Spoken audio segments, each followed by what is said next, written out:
Hey everybody, welcome back to Exotics Chill. I'm Joe, this is my sanctuary, and today we're going to be doing some rehousing again, something much easier than the arboreals. We are going to be doing isopods. I have two species of isopods in 3 separate containers. 2 of the containers are the same because I got a batch as a mystery batch. Turned out to be the same as one I already had. They started off as small colonies. They've been in these for a little while. The first that I have are dairy cows, which are pretty popular. A lot of people have them. That's not these.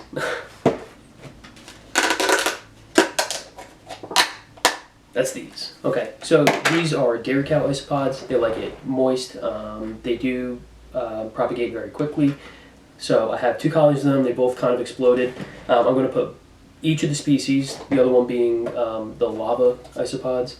They grow a little slower, a little darker. You can kind of see them running, or I can, but it took a little while even at this distance to find them. They're tad bit more aggressive as a isopod could be. I know they go by a gazillion different names, so I'm going with isopod. They are the same genera. Porcellio, I think it's called. Can't remember. But they're going to be going into these, which should allow for enough space for them to burrow. I'm going to add dirt. I have cork bark. They like a little moist. Isopods need moisture. Without moisture, they would simply die. So these have been going really well. They're a little protein driven. I give them freeze-dried shrimps. Same thing that I would give to my baby turtle, some of the beetles, things like that. And they eat those up. If I have things that pass away, like some of the old millipedes that I've thrown in here, and they take care of them pretty quickly. They'll even eat tarantula molts and things of that nature. So let's go ahead and get these together, get them in there, and it'll be a quick one. Okay, so we'll start with the dairy cows. That's the ones that I have in the 2 separate containers. So one here, which is a bit older, a few months older, and this one here, which is a bit more recent. So this one's going to have more animals in it, but you know, we'll get them out. It'll be very easy. We're going to kind of just dumping it. So let's go ahead and get our enclosure set up. And first we're going to start with some dirt.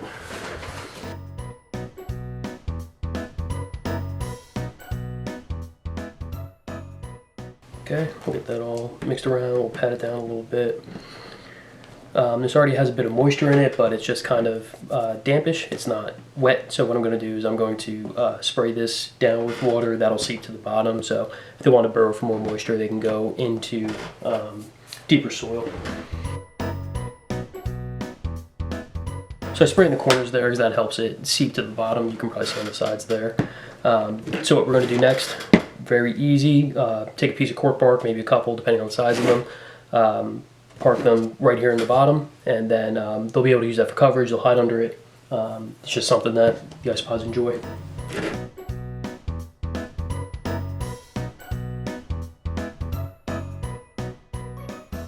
So I have these 2 pieces. They're pretty clean. Definitely been used before.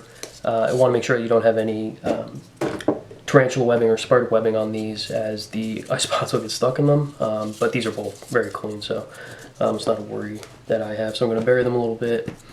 Bury this one if they want to go under it, and I'm going to leave this one kind of on the top in a bit of a dugout, kind of capped like that, so it leaves a space for them to crawl into, for them to hide, and live their little isopod lives like that. Next, I'm going to sprinkle some leaf litter on there. They will eat the leaf litter, so I use oak.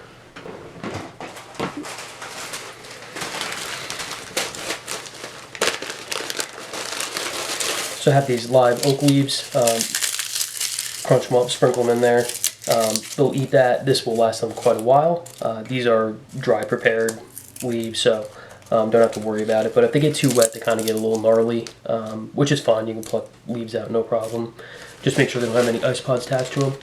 And that's pretty much an isopod setup, just like that. So like I said before, I think I'm just going to dump these in. There's a lot of sphagnum moss in these enclosures already, and I want to hang on to some of that. So taking the lids off and talking has scared them all to the bottom here. There's one right there. So let's just go ahead and get these guys dumped in. I'll pick the trash out of there.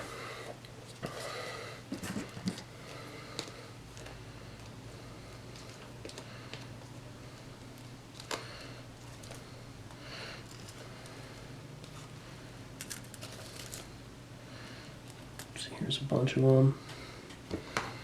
You can see this one right here.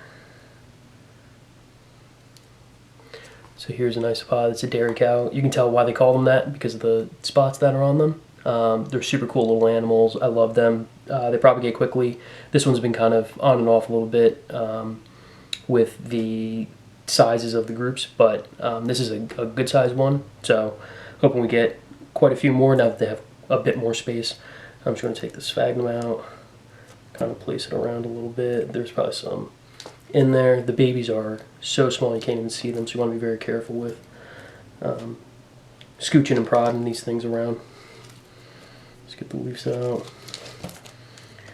And it just kind of comes out in chunks like that. So just going to check the rest of the cup, make sure there's none left. Because like I said, the babies are so small. Okay, so they should all be in here. I already see quite a few roaming around. There's one over here.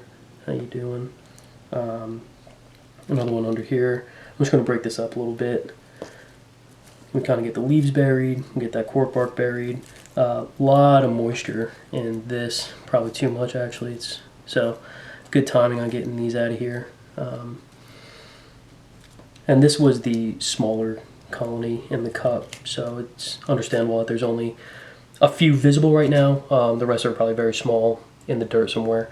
And the other one, I can already see them running around. This one doesn't want to come out. Right there on the stick, just like that. There's another one. So I'm actually going to leave them with that stick right there. I don't want to poke and prod too much. I'm going to pick this old crap out of here. Old carrot. Good sphagnum we want to keep. It's a little peat husk. Old leaves. Good sphagnum. So I'm just going to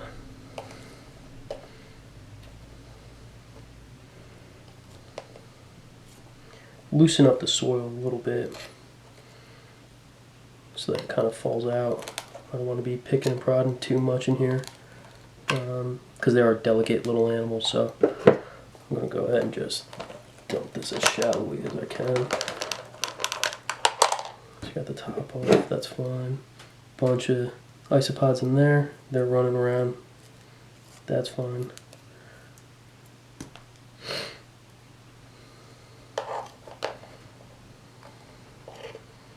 A lot more sphagnum here. Keep all the sphagnum.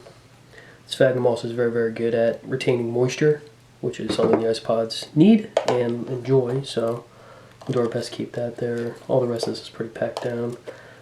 Not sure if there's going to be any isopods in the remainder here, but I will. Oh, I see quite a bit. Okay, there's a few. At least a few more scurrying around in the rest of this dirt here. So what I'm going to do, just to be safe, is just dump all the rest of it in.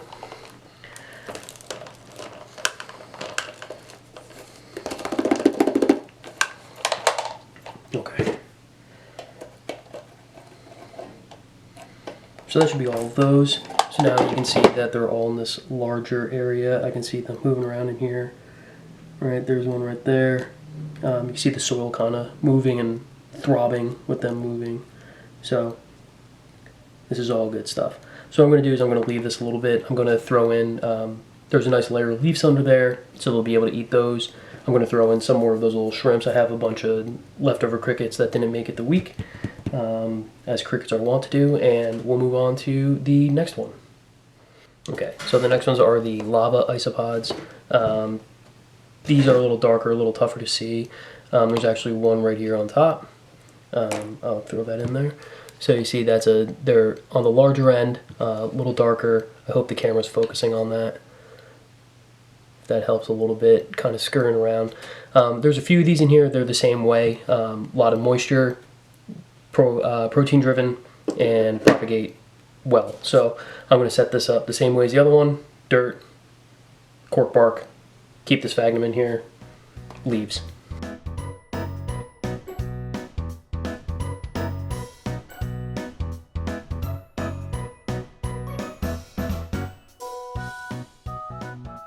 Okay, so now we're going to do the same thing. I'm just going to pick out some of the old stuff, right? The leaves can go in there. I just want to make sure I'm not crushing any animals. So these are all pretty good size. Some springtails in here. I forgot that I added those. So I'll try to get the springtails moved over.